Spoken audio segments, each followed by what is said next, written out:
Of course, I hit the record button and she immediately starts tearing around the bedroom like it's something to do. Hello, everybody. There's always a compromise between mic distance. See, when I put the mic here, then I can say, hey, how you doing? Let's talk about your day. Take a load off. Can I get you a drink? Or something. If that was creepy to you, then use your own description or dialogue for. I do much wonder that one man, seeing how much another man is a fool when he dedicates his behaviors to love, will, as opposed to back here. But as far as this whole podcasting gig goes, I have not quite gotten down how much of this to sound edit.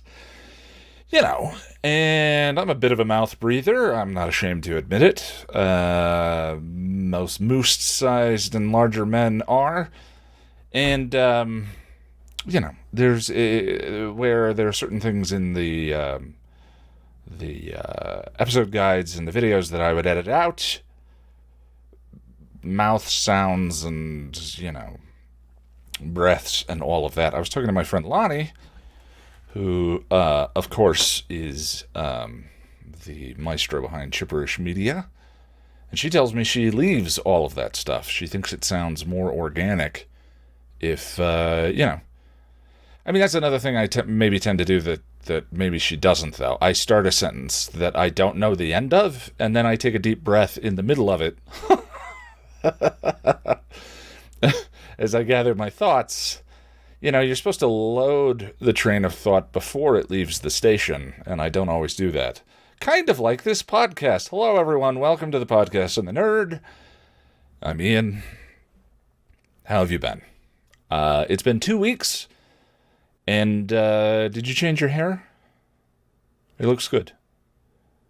I'm sorry that I skipped last week. I told you that I was going to try and avoid doing that unless it sort of was dictated by the videos on the channel, and I kind of ran into a situation where I felt like it was dictated by the videos on the channel. And it's funny, I guess that this has become something that I enjoy doing, sitting down here, talking to you, having a conversation. This is sort of therapeutic, really. I don't know how it is for you. I hope it's enjoyable. But I was really struggling with the video last week, and I'll get into that. And, of course, it's all relative. That's another thing I was going to get into. But the way I go top shelf with every description of myself and my personal life, which is not always necessary. But anyway, I'm not sure yet how to handle those situations where I decide to delay the podcast or to skip the podcast in favor of working on the next video. I posted a note on the YouTube community page, the podcast YouTube community page, and I mentioned it on Twitter. But if you don't follow me on either of those, then, maybe you were like, where the hell was the podcast last week? Or you're listening to this now and you're like, oh yeah, Ian has a podcast. Wonder what else is on. I would not hold any of those against you. So I'm thinking for future instances where this will come up, which, I am me, and I think there's value and ownership of that fact, and so I know that from time to time I will prioritize getting a video out over other things. So I think what I'll do in the future is just publish a 30-second episode of the podcast letting you know that I'm skipping it for this week. But I'll get into the rest of that in a minute. Today on the podcast might run a little bit long. As always, I put the time codes in the show notes if you want to skip over different sections and go to particular things like the fanfic reading, which is always at the end. Today I want to talk about my favorite superhero, why I skipped last week's podcast, talk to you a little bit about the new video I published, No Place Like Home, and a couple of movies I saw I wanted to tell you about. And then news and notes for the upcoming week before I'll be ending with a new chapter from our fanfic reading. And I forgot to put the title in the show notes. I'm not very good at vamping either. Here is Gone, the continuing tale of a re-ensouled Spike who has gone back in time to try and change some things and put things right, which I've greatly been enjoying. Actually, it's one of the things I find most annoying about skipping the podcast is I kind of want to hear what's next with that. But I don't want to cheat. And like I said the last time, if, Freddy Krueger is going to show up in chapter 20, I want to be as surprised as you are. So I'm not going to read ahead and find out if that's the case. We are in this blind and together until the end. Well, if Freddy shows up before chapter 10, I might switch gears. But no report on goals this week. I'm going to do a 1-month update on New Year's resolutions and stuff for the 1st February podcast. As you might expect, some things are going well. Some things need improvement. Shocking, I know. So as I was procrastinating sitting down and starting to record this, I was chatting. Audrey, Jessica, Jack, and myself have a Facebook group going where we have conversations, and I randomly popped in and said, I think I understand why I like Batman. It came up on Twitter recently why Batman is... why growing up Batman was my favorite superhero. So just sort of like the evolution of my tastes. The first superhero I got into was Sherlock Holmes, who is definitely a superhero. And then I got a little bit older, and I think I got into Batman at that time, and then in my teens I got a little more into... In my teens when I discovered women, I got a little more into James Bond for reasons. But anyway, I was thinking about, is Batman, is Bruce Wayne the neurotics superhero? Right? He's driven by his fears. He's afraid of bats. He's driven by trauma. I mean, also to some degree, a lot of superheroes have a traumatic event in their lives that pushes them to do one thing or another. Uncle Ben and so forth. But the death of Bruce's parents seems to return to him as trauma, and not where Peter sort of seemed to get motivation from it. Bruce seems tortured by his past, and I mean, obviously, as a young boy, being a billionaire who can buy whatever he wants to has a certain appeal to it, of course. But I also love the fact that Bruce is vulnerable. Bruce can die. Bruce can be injured, and Bruce chooses to do what he does anyway. And one of the appeals of the Batman's Rogues Gallery is that. One of the appeals of Batman is his Rogues Gallery. Is one of the best Rogues Galleries of in all of comic books. I think the X-Men's is pretty good, but do they really count as a superhero? I mean, it's a team.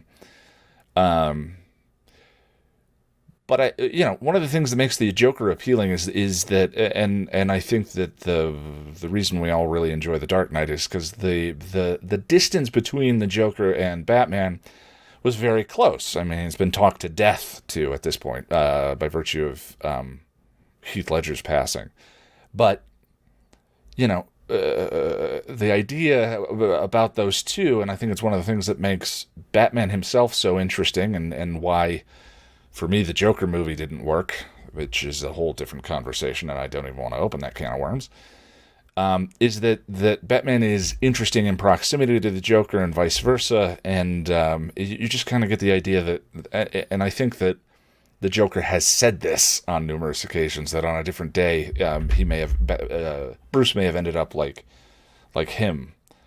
But I was just thinking about how Batman's sort of went through martial arts training to kind of try and master his own anxiety. And I'm not saying I'm Batman. I'm just kind of trying to suss out why I've always found that character appealing more so than many other superheroes. And, it's kind of like, it seems like his pathology, other than my parents weren't murdered in an alley, but, the machinery of his pathology feels relatable. Where if you're, a teenager with your own inner world who is sort of running face to butt with actual life and paying bills and rent and all of this, maybe Peter Parker holds more of an appeal.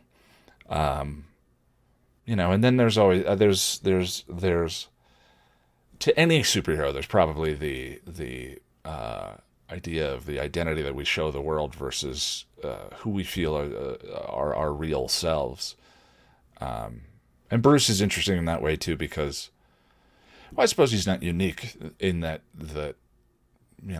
Batman feels more like his actual identity. Anyway, it was a very good bout of procrastination, I guess is what I'm trying to say. Thank you, Audrey. And I told Audrey that I would open the podcast by sharing that little conversation. Okay, so I skipped last week's podcast. I had been dragging my heels on No Place Like Home. I'll talk about that in a minute. And I was ready to kick it into high gear, and then I got food poisoning on Monday, which was sweet. I say I love Indian food, but because I'm the type of person who finds... This is the way I am. My friend Ryan and I realized in our 20s that this kind of roughly related to the way we dated. As 40-year-old men, it's very different now. But in our 20s, I realized that we were both relating to relationships and dating the way we related to food. Ryan is the type, or was the type, he's still the type this way with food, to go to a restaurant, spend an just annoying amount of time looking at the menu and debating which item he's going to get, and changing his mind several times, and then ordering a thing, and then wondering if that other thing that he should have gotten would have been better. Where I'm the type of person who goes to a restaurant, finds the one thing that he likes, and then never orders anything differently ever again. And the way we reflected it to each other was, I'm like, if I have something else and it's terrible, but I know I like this thing, so why not just order the thing that is always going to make me happy and satisfied? And Ryan says that his way of relating to it was, but what if that other thing is better? And yes, both ways are unhealthy ways of looking of being in relationships, by the way. Neither of us was right. As much as that argument went, we were both idiots. So neither of those is a healthy way to look at a relationship. I'm not making that argument.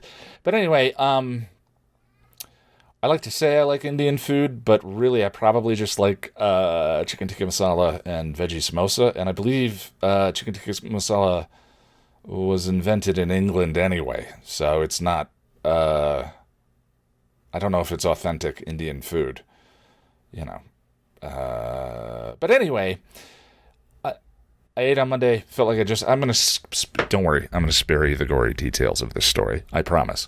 I thought I'd overeaten, then I started feeling exhausted and terrible.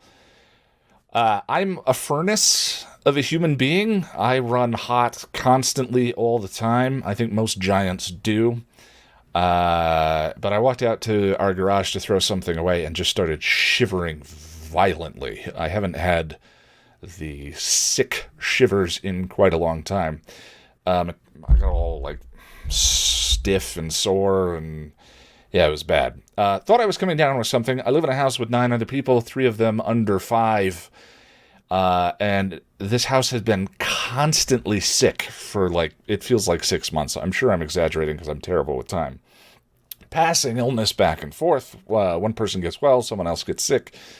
And then just when everyone starts to get over it, the preschooler goes to school with 30 other disease carriers, gets something new, brings it home and starts the cycle all over again. Somehow I've dodged it for 6 months, but I was pretty sure I was getting sick. Anyway, the next morning I woke up, I had a migraine and nothing else, so I must have gotten food poisoning.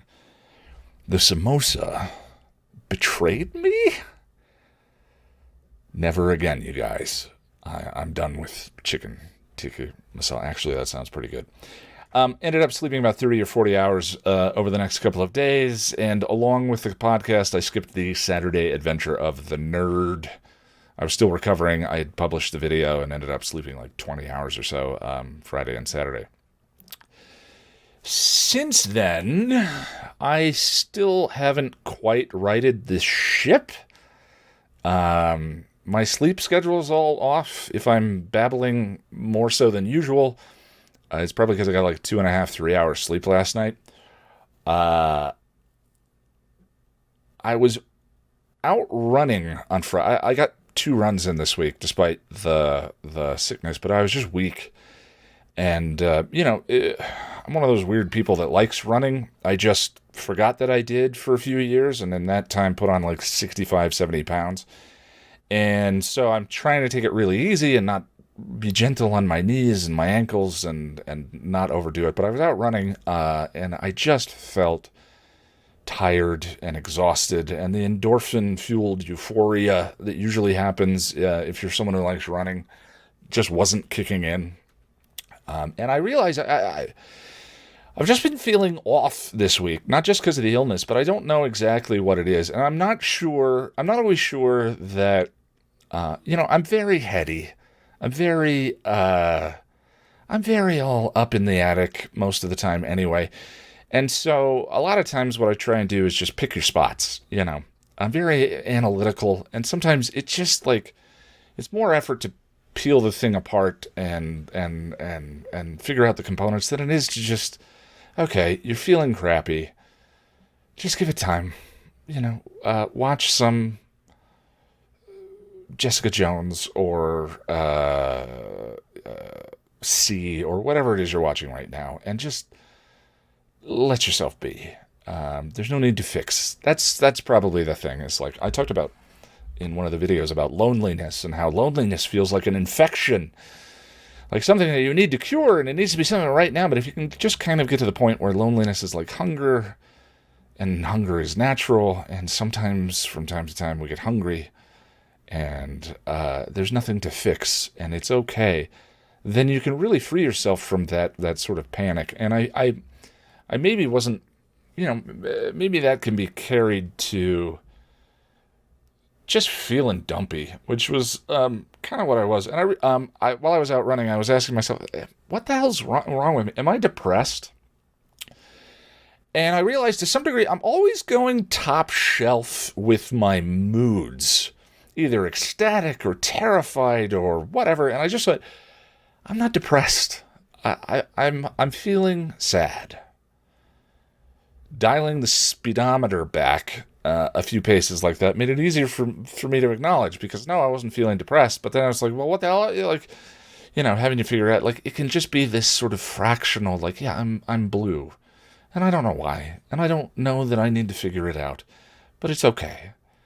Like, that's okay. There's many reasons why it might be that way, and just, get back to work, or call someone, or go and have a conversation, or snuggle up with the cat and get under a big comfy blankie and let yourself be.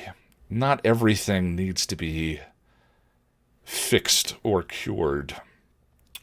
And that was nice. Rooting out my own pretentiousness, even when it comes to the way I talk about my inner life. It's kind of nice, just let yourself be. Anyway, I wanted to talk a little about the Buffy episode guide I just published. No Place Like Home. Kind of an unexpected bear with that one. The results of me figuring out why are in the video itself, which is kind of how these things work. But the final video still feels like a bit of a mess to me, and with some missed opportunities. it became one of those done is better than perfect situations where I just had to, I had been dragging my heels and not confronting. I talked about procrastination on the last podcast and then promptly realized that I was procrastinating on the video for the old thing of, I was afraid I didn't have anything interesting to say about it, and that it wasn't going to be as good as the Angel videos, because we're in a very interesting season of Angel. And yes, this season of Buffy is incredible, but man, these early videos and so on and so forth. So that was just sort of like the source of the procrastination, which was funny how I landed on it through this podcast and this conversation. I appreciate that our conversation is bearing fruit in that way. But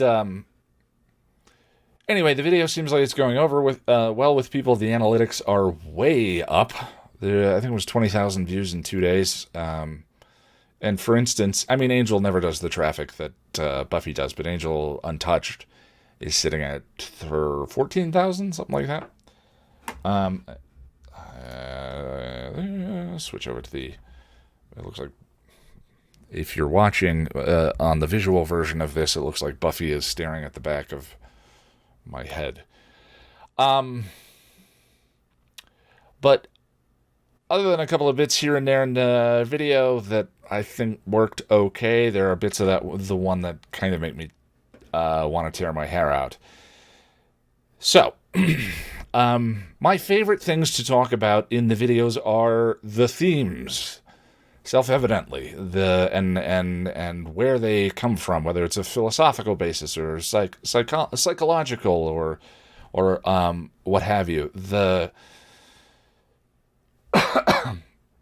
My primary interest in the channel is the intersection between where sort of pop media intersects with our real life. And it just so happens that the themes in Buffy and the themes in Angel and the themes in Firefly are the richest fodder for that conversation. They're not the only ones, but they are the richest fodder for that conversation. And then far down the list of sort of personal preference when it comes to what I like to write about is, but something I know people enjoy is character arc tracking. Tracking the evolution of a relationship or documenting the various instances of Dark Willow that occur over the course of the series and sort of pointing out those patterns. It's sort of pattern recognition aspect of what is done on the channel. And sometimes that's interesting. Sometimes that leads to things that I enjoy or sort of like end up being a bit of an artistic expression. In the Restless videos, Xander being back in the basement and understand, I mean, there's a lot of psychology there too, but sort of tracking his past and then the present reflected with his father, and then how that leads to Hell's Bells worked really well. And Restless is very musical. It's a rare video where I have music playing through most of the video, and every dream has its own piece of music, and that stitches together artistically into something that felt, with the visual repetitions in Restless of him ending up back in the basement, and then using that as the final line of that Xander essay with his decisions, as much as I can understand them lead to him being back in the basement, was kind of made for kind of a pretty poetic repetition. The other examples of that are, like we were talking about, Dark Willow tracking or something like that. I think that it's of use, and I know people enjoy the arc tracking, but it feels like it involves me the least, if that makes any sense. It's more a matter of just pointing to a thing and saying, let's have a look.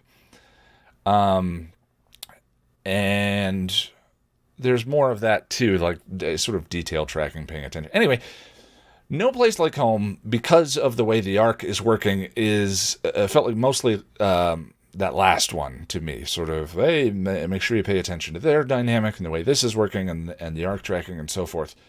And very little of getting to unpack the twin themes, the way Dawn and Buffy relate to each other,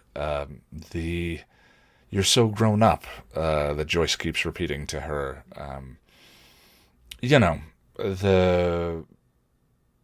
The fun stuff for me. That'll all be in the gift guide, and I have no idea how I'm going to write the body, which people think I keep referencing. I actually wasn't referencing that. Anyway, I ended up procrastinating hard, though I suppose not nearly as hard as September, October, and November, which was what created this podcast. And then I finally just sitting down, like, why is this bothering me? And then thinking about, well, it's sort of like these episodes are so calm, like it's this Giles opening a shop and Joyce having a headache, and them driving in the car, and Tara and Willow's conversation with Willow's arms wrapped around her.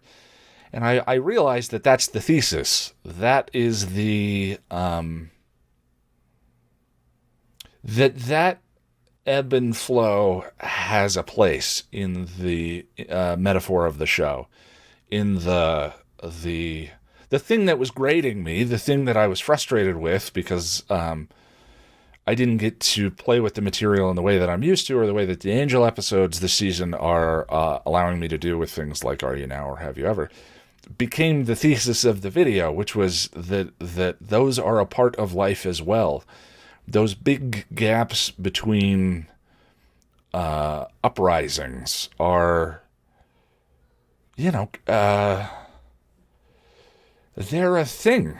And once I kind of sorted that out for myself, it became kind of beautiful that the show has that.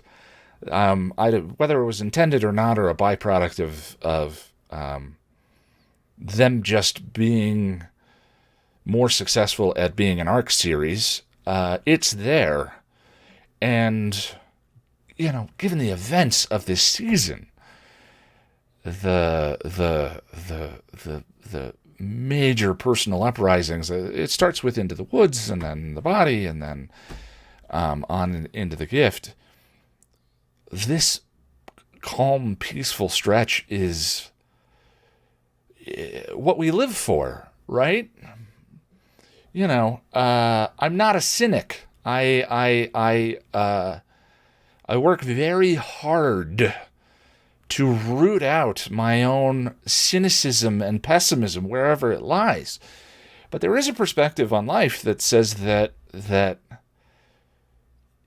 we're here for a limited time, and their life is filled up with tragedy, of letting go and saying goodbye, and we are allowed these reprieves of time in between, whether it's a relationship ending or Harley dying, my cat dying last year, a friend of mine for 15 years. I wouldn't compare that to anything else, but it was what it was. I mean, that's the thing, is tragedy and suffering shouldn't be compared. Suffering is a gas that fills us up, whether it's a little bit or a lot, to whatever our capacity is for it. And that's why comparing suffering or trying to get yourself past yours by saying, well, other people are suffering worse, is a terrible idea. Because it's so relative and personal. Now, I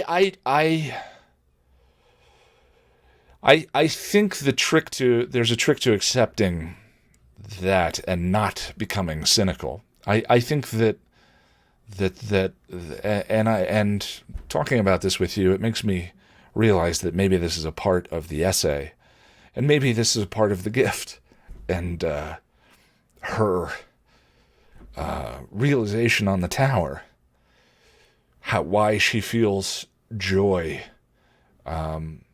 in the face of all of these things is like, I believe that there is a perspective by which these things don't feel done to us or unfair, but just and because of that, not something to be afraid of. But anyway, the show's not at that point yet, and something not to be apprehensive of while we're in those moments of peace. But we're not there yet, but the hitting on that realization, sort of understanding that was how the material was landing for me, and I was sort of I was resisting it, and then sort of accepting it and thinking about, well, how does this fit into the metaphor and the arc, and how does this relate to our lives and all of that? It landed, and I wrote the introduction to the post summary section, and then I wrote the conclusion with the ticking clock, which are the most effective parts of that video. The rest are sort of, there's a joke here and there that are okay, and there's some arc tracking, and I think the conversation about Anya is interesting. There were a number of comments, by the way, in the comments section. There were a number of people who replied saying that they had the syndrome, and then said that Anya is a good example, and they related to it, or said that Anya is not a good example, and said that they didn't. I didn't, and I was also told that, rather kindly, that I was mispronouncing the syndrome, so I'm not even going to try and say it here, and that we don't even use that term anymore. So that shows you how ill-informed I was about that particular thing, but I thought it was interesting and worth bringing up. But the conclusion, I think, is where the video works. By the way, it seemed like most people in the comments assumed that the ticking clock was referring to Joyce. And I think there's kind of a missed opportunity for me in the video by not opening with the only clock that actually, insofar as I'm aware, has related to a character directly, which is Miles to Go, counting down from 730. And I believe in the Restless video I show the ticking days going by when I talk about, in the spoiler version of the Restless video, when I talk about what that was. But if I had, maybe if I had opened, anyway, I'm not going to say, the video's done. I'm not going to second guess the whole thing. But then I got the script done, and the mic I had been using for barely a year burned out, had to go replace that. And then I kind of made a mistake in the workflow. This is getting long, and I didn't mean to get into this much. Part of the reason the world's most boringest live streams exist is because they're very functional for me. Videos where there was some doubt or trepidation or resistance or, that was connective tissue between the parts of the seasons that I was actually really interested in talking about. By firing up the live stream and inviting the bosses in, for lack of a better term, it kept my butt in the seat. Cranking through the edit and getting that thing done and posted. But I think I've gotten a little fatigued being on camera as often as I am, between this podcast and the Patreon streams and the edit streams, and then been doing Twitch as a hobby. I never intended for me to be so heavily featured, and I realize that people can choose to come to those things or not. I'm not forcing my presence on anyone who isn't choosing to sit here. But I chose not to do an edit stream for No Place Like Home, and I think paid the price. That was an edit I probably could have kicked out in a really solid day of editing, and instead it took 3. So, lesson learned. I will not be skipping edit streams again. Saw a couple of movies I was interested. Saw a couple of interesting movies I thought I might talk to you about. First one was 1917. I am trying to see all of the Golden Globe and Oscar nominees. Yes, I know that they are not they're not definitive measures of quality, of course, but it's something. One of the ways that I first read things like Altered Carbon and all of that was, I don't like picking stuff. I don't. So all I did was I looked up the Philip K. Dick Award, which is the award given in science fiction to a book that didn't have a hardcover printing, because Philip K. Dick never had a hardcover printing in his lifetime. And I just started reading those and read some great things through that process. And that's kind of how I do those kind of things. It's boundary pushing. It's kind of why I sometimes throw what's the next thing I'm going to watch out to you guys instead of, because I don't care. Try something new. It's okay. Just whatever. So 1917. Not going to run through the plot. There's a trailer in the description. It's a World War I film shot by Roger Deakins, greatest living cinematographer, and directed by Sam Mendes. Mixed feelings about. The whole movie is a oneer. Kind of. It's one continuous shot. There's not much in the advertising about it, but word of mouth is sort of spreading that, that's the thing. It's a beautifully shot, beautifully performed, beautifully staged war film about these two men running to the front lines to deliver orders. And because of the oneer, it takes place in more or less real time. And I really thought I was going to love it, which is never a good thing. Expectations are the ruination of many experiences. And for the first 10, 15 minutes, I was really in. But, by the way, the way they did it, they didn't actually, I'm sure you've heard about this. The way they did it was they didn't actually shoot the movie in one continuous take.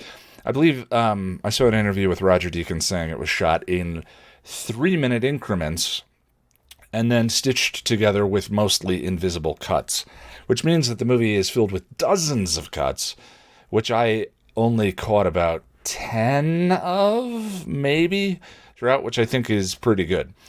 But we've talked about this on the channel, which is the only reason why I thought I'd talk to you about it now. The idea of oneers.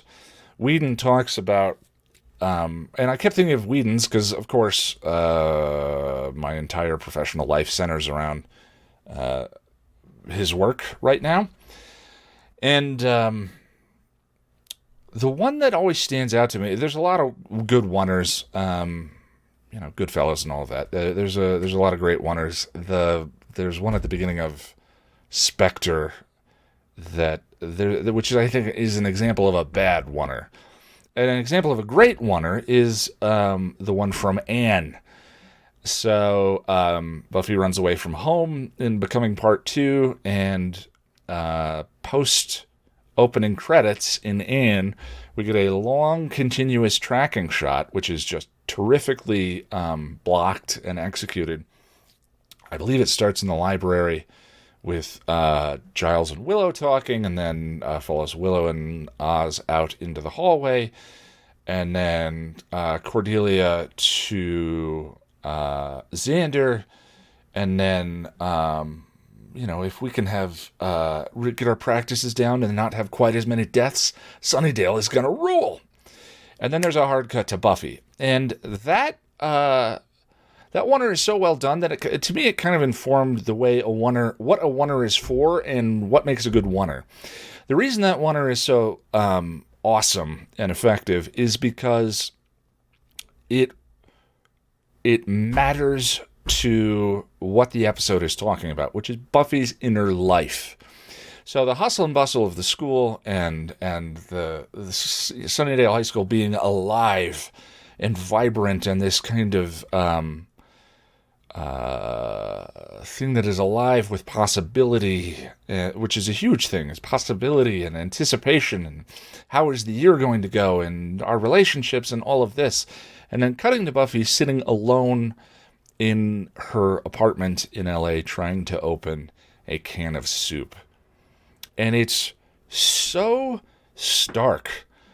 And artistically, it the deafening silence of her life in comparison to Sunnydale says volumes about what she's going through. You know, there is no possibility without Angel and what she did, and now that she's there, and she's lost. She's well and truly lost. And the Oner informs that in a way that a whole series of cuts might not have. It wouldn't have had the same kind of energy and kineticism and life. And that's a terrific Oner. Then there are Oners like the one at the beginning of Spectre, which is the last James Bond movie, directed by Sam Mendes, who directed 1917, that has no purpose. It's awesome because it's just cool as a technical achievement that a camera can start way down on the street and then track up through an apartment out onto, the building above, and you can have this continuous scene. And whatever the motivation, maybe there was some motivation for why he chose to do that entire opening scene as a Oner, other than it was cool. But to me, it's not readily apparent whether either for what Bond is experiencing or what the Day of the Dead festival means in relationship to the plot of that movie or any of that. And so to me, that's kind of a spectrum of the Oner. And here's a movie that is entirely designed to be a Oner. And it's very hard to make that feel motivated and purposeful throughout the whole thing. I've heard some people say that it makes you feel like you're the third member of this band trekking to the front lines. Maybe. Initially, the use of it gives you a wonderful sense of the scope and claustrophobia of World War I trenches, the vastness of the war campaign. But at some point, as these two men got on with their journey, and I was just looking to get sucked in, I just started wishing there were cuts. I don't need to be, in a good story, you are a part of the story anyway. You don't need to be the third member walking behind them because we have empathy, because we relate intensely to a particular character. I relate to Luke Skywalker and his dreams of adventure and the loss of Ben and all of that. I don't need his journey to be shown to me in one continuous cut. So I don't know that stands as a good motivation for the use of it. You do get a sense of scope and claustrophobia and all of that, but eventually they're not in the trench the entire time. And I just started wishing there were cuts, because, especially when you notice the hidden cuts that are there, because I just started being constantly reminded that you're watching a Oner. Amidst this beautifully acted, beautifully shot, I mean, it's Roger Deakins. The score was wonderful. The performances of the two leads are great. It reminded me. Here's what it reminded me of 3D movies. I never saw a 3D movie in a theater that enveloped me in the same way that seeing the 2D version of it did, because I was always aware that I'm watching a 3D movie, and the technology never quite gets out of the way. So it's a quest film that takes place in real time over the course of the length of the movie. And in order to make that happen, a certain number of convenient things occur in 2 hours so that the movie can be one continuous shot. They're convenient because they occur in 2 hours, where if you have a movie with cuts, it expands time. So, for example, in the movie, in the first act, they happen to find milk, which is this insane commodity in a time where, in trench warfare where nothing like that was really available. And then the milk comes into play in the third act. So the convenience of that, because that's... Anyway, you get what I'm trying to say. It was a good movie.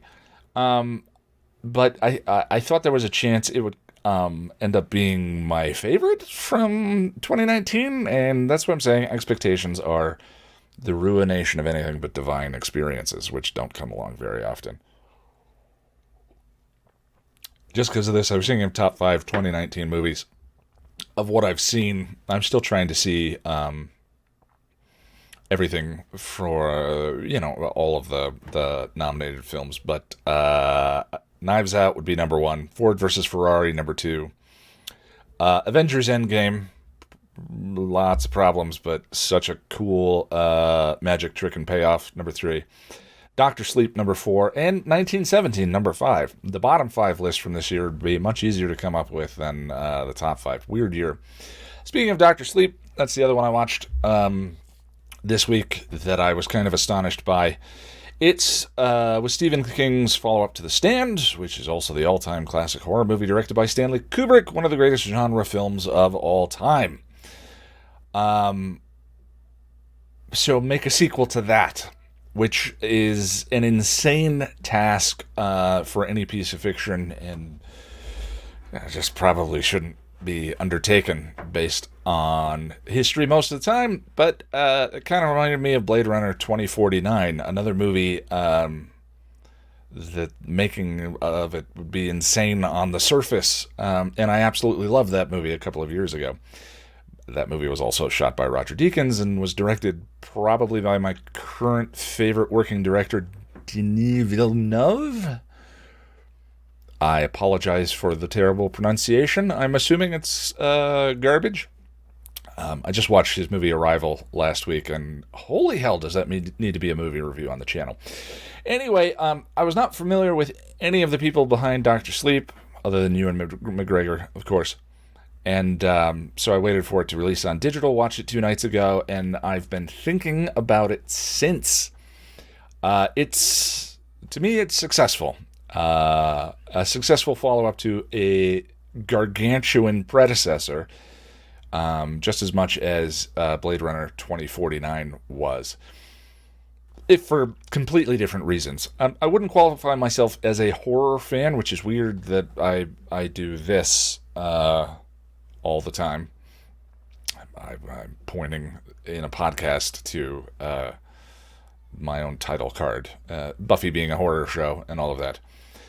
But I do enjoy horror when it tends to be a mashup of other genres or ones that transcend the genre. Mashups of other genres would be things like Alien or It, and ones that transcend the genre are things like The Shining. The Shining is, I heard The Shining described as a B-movie haunted house premise made by one of the greatest artistic directors in history with a lead performance by Jack freaking Nicholson. I love stuff like that. And Dr. Sleep is not that at all.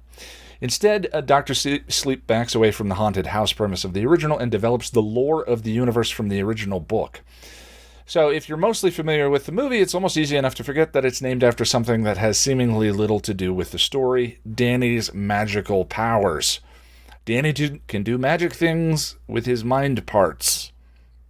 But Jack Nicholson's performance is so dominating that everything other than that kind of gets a little fuzzy, I sort of feel like, with that movie. But, and I did not read The Shining book, by the way. I haven't read Dr. Sleep or The Shining. I've read Misery, The Stand, and all of Stephen King's short stories. That's about the limit of my exposure to King. Anyway, Dr. Sleep, Danny is now an adult dealing with his own alcoholism and grappling with what aspects of himself he may have inherited from his father, and trying to ignore his magical abilities while staying on the go. And in this world, there are other characters with magical abilities similar to or more powerful than his. And one of them, a young girl, reaches out to him for help. That's all I really want to say about it, because I think it's worth watching.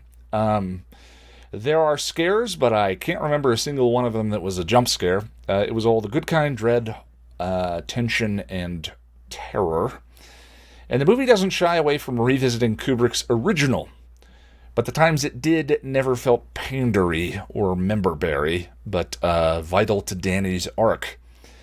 But it's way less of a horror movie than The Shining. So if you're not into scary, if you're into tense or suspenseful but not horror, I think there's a distinction between all of those. This was very suspenseful, not very horrifying, except for one particular sequence. You'll know it when you get there. So pull the blanket up over your head and cover your ears, because what you think is going to happen is going to happen. So just blot it out and get to the next part. Even though it's the scene that sort of shows you how... There's always a scene where you need to know how the villainous schoolmaster... You have to know how villainous the bad guy actually is. It's way less horror and far more like gothic magical fantasy.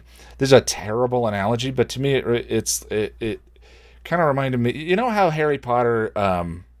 It's not Harry Potter, but the last two Harry Potter movies, the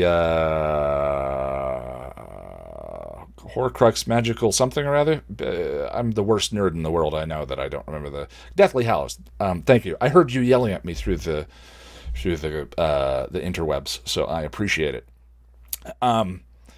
Deathly Hallows is probably my favorite of those movies, second favorite of those movies, because it's sort of grounded in the real world, and they're sort of dealing with life after school. You know, because of the scholastic nature of it, there might be a rough parallel there to the stages of Buffy that I've never really thought about. But Deathly Hallows would be Buffy season 6. You know, it's the post-graduation existential crisis of life, and there's the scene that takes place in London, which in the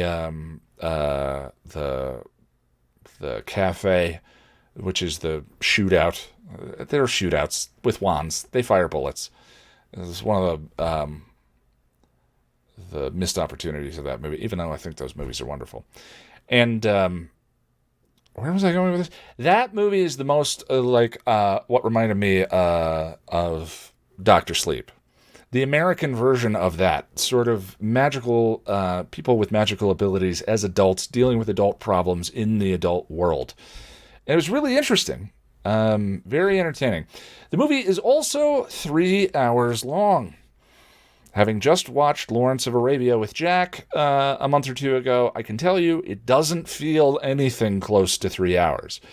It flies by. But if you decide to watch it, fair warning, and carve out the appropriate amount of time. What are we at? 53 minutes. Okay. I think that's it. I missed you guys. It's good to catch up. And I never know if these things are interesting, but the best that I can hope for is beneficial to me, and it is that.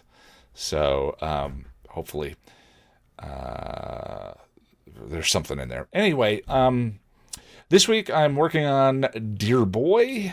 I worked up the first draft of the outline on Twitter yesterday, and there's already a lot to dive into. I feel extremely stupid for it, but the Oedipal extent of Angel, other than the Heave-tastic Season 4, never really dawned on me until watching this episode this time. And now, oh boy, you can see it all the way back to becoming Part 2, becoming Part 1. So, you know, look for me to be grossing you all out with some Greek incest talk in that video. How's that for a teaser? I'm also, as part of the New Year's resolutions, I said I wanted to play more video games. And my way of doing that is to gamify anything. Gamify weight loss, gamify this. And so I started doing Twitch streams every Monday and Thursday.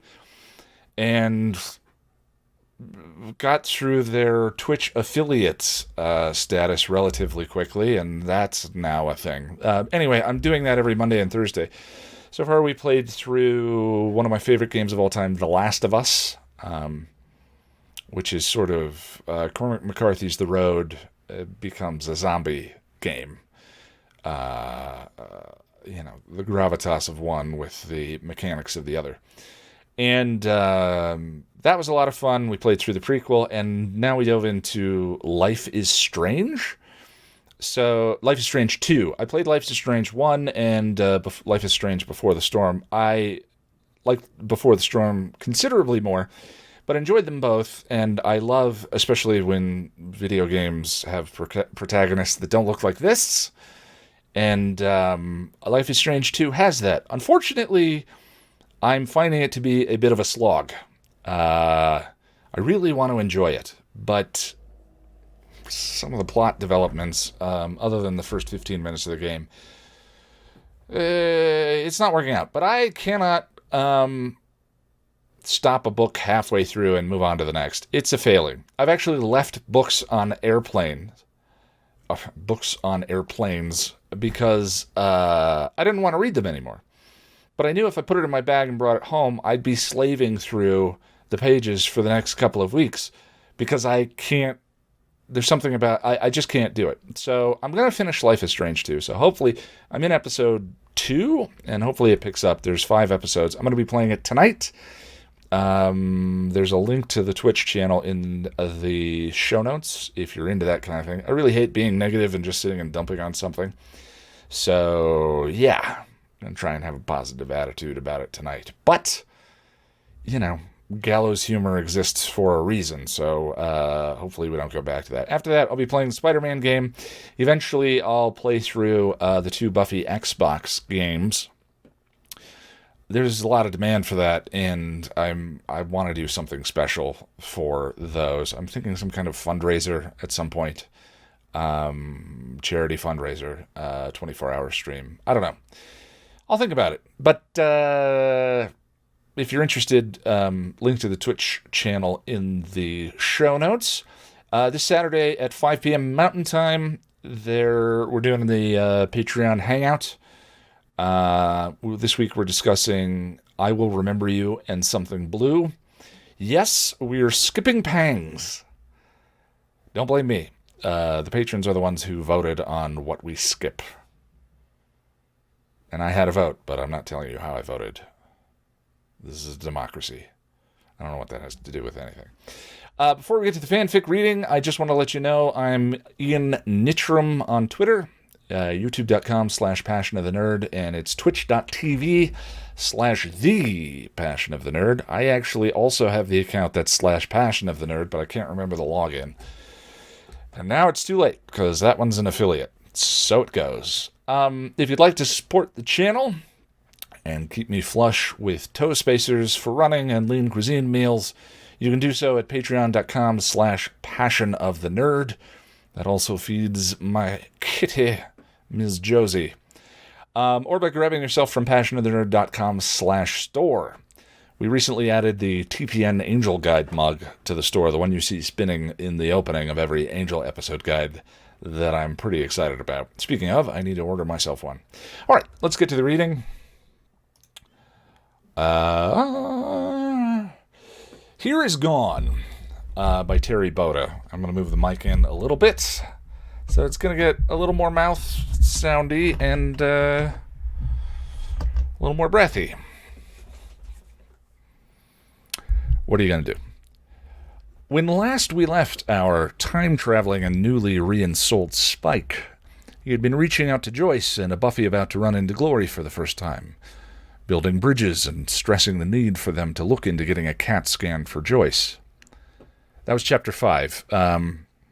If you want to get caught up, I put links to all of the previous chapters that jump directly to the readings in the show notes. And when we get to chapter 10, I'm going to do a compilation recording. That's all of them. Or put out a compilation edit. All right. Here is Gone. Wait a second. Chapter 5 or chapter 6? We're on chapter 6. Here is Gone, chapter 6. Harmony was sleeping the sleep of the sexually sated, which suited Spike just fine. Wearing her out in bed gave him a couple of hours of nightmare-free, exhausted sleep and allowed him quiet time when he awoke. She would sleep for another 5 hours at least, giving him long stretches of time to read and plan. According to his notes and his memory, Glinda would be casting her spell of non-seeing any day now, and he had to be ready to fight the Liak demons.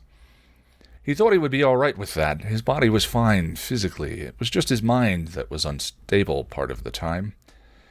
He found that if he kept himself busy with plans and reworking plans, the weight of his new soul wasn't so heavy. He still worked himself to exhaustion and woke up with a nightmare branded in his mind's eye, but it was getting easier. Or so it seemed. Really, he wasn't sure if he would ever be okay, and he knew he would never be the same, but he supposed his recovery was keyed to how successful his foray into time travel would be. So far, he had changed a number of events that he remembered, all of them for the good. And he'd taken to circling the Scooby territory like a tethered sentinel, concentrating on Dawn and Joyce. Not being exactly sure of the time of events left him edgy, and with a constant sense of eerie déjà vu. Luckily, it looked like he was getting away with his plan. None of the Scoobies seemed to question his actions or find his behavior suspicious. Or if they did, they weren't saying anything. The one thing he refrained from interfering with at all was Riley's slow descent into vamped whoredom. No longer a super soldier, all of Riley's insecurities were coming to the surface, and Buffy's inability to share her fears and weakness with him was starting to wear. Spike understood and saw all of this was happening, but he did not move to stop it. In truth, even with a soul, he didn't care a whit about Riley, and had never forgiven him for his role in the initiative. Spike still believed that Riley was not the right man for Buffy, and it appeared that his soul was in agreement. Still, he wasn't sure how he would break the news of Riley's transgressions to Buffy this time around. But Riley was the last of his problems. He still hadn't figured out a way to kill Ben, or if he should even attempt to kill Glory's human host. He knew he couldn't merely ask someone else, like Harmony, for instance, to kill the intern.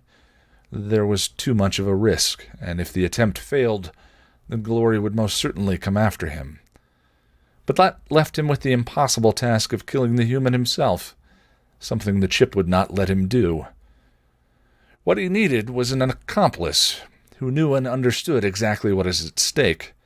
The only person he could think of that was even remotely suitable was Giles, but he wasn't sure if he was ready to bring anyone into his confidence yet. He was brought out of his thoughts by a waking Harmony. "Come back to bed. I'm cold." Spike rubbed his tired eyes. Maybe another shag and a couple more hours of sleep would do him good.